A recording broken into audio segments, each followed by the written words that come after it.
qilyapti? Food City bozordan Sergeli bozorga qarab ketayotganimizda o'ng qo'limizda yangi Gulzor mahallasi keladi. Shu yerda 2 sotik 3 xonaga joylashgan, puliga arziydigan uy. Dom olgandan ko'ra uchastka olgan yaxshi deb bilaman. 3 xonali 2 sotikka joylashgan. Hujjatlar joyida. Food City bozor atrofidan uchastka qidirayotganlarga tarqatib qo'yaverasiz.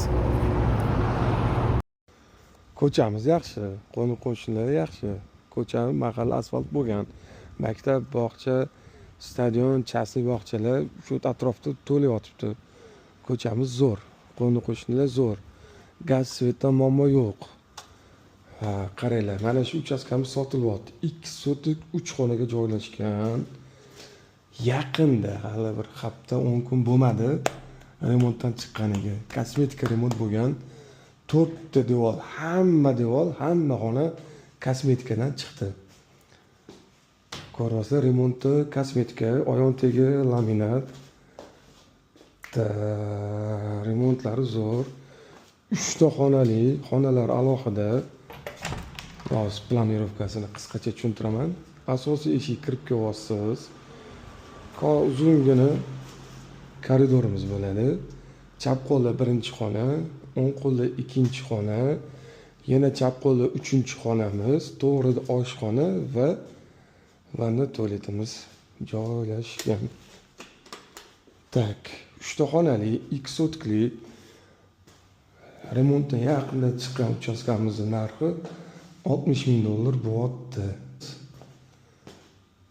Vanna tualet tushuntirdim. Tak, mana bu joy oshxona bo'ladi. Oshxona mebellari bor. Mana bu eshik orqa hovlimizga olib chiqadi. Mevali daraxtlar ekilgan, огородlari bor. Tashqarida yana bitta tualetimiz bor. Mana bu xonamiz kotol xona bo'ladi.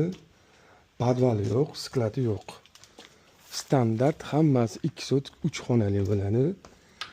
O'sha uchastkalardan mana shu biri bo'ladi. Tak, narxi 60,000. Rasm lokatsiya Telegram kanalida. Sizlar bilan maklerakmal profilda. Bundan tashqari yana sotiladigan uylar bor. Arenaga topshiriladigan uylar bor. Profilga kirib ko'rsangiz, guvohi bo'lasiz. Telegram kanalda bu rasm kanali ham joylangan. Kirib ko'rsangiz bo'ldi. Pastda telefon nomeri yozilgan, xizmatlar bo'lsa aytaverasizlar.